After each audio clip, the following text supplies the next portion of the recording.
O výstavbe novej univerzitnej knižnice sa diskutovalo už od roku 2000, s konkrétnym plánom však prišiel až súčasný rektor Tadeusz Zasempa. I had a dream. Mal som sen. I ten sen sa splnil.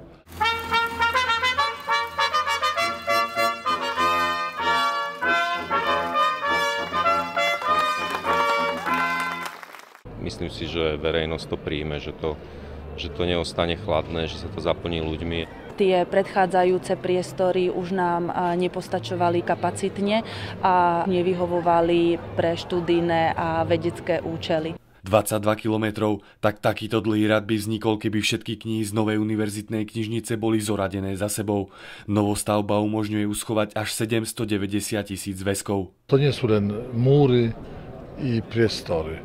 To je isté srdce. Dúfam, že táto knižnica sa stane takým kultúrnym centrom Ružomberka a možno aj celého regiónu.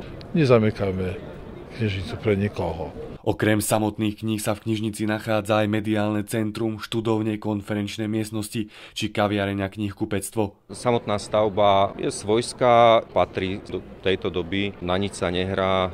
Sú tam tie farebné podlažia a je to veľmi zaujímavo skonštruované. Dali do toho kus srdca, kus duše a kreativity hlavne. Investícia do novej knižnice dosiahla takmer 9 miliónov eur a univerzita ju pokryla zo zdrojov Európskej únie, z vlastných zdrojov a z darov sponzorov.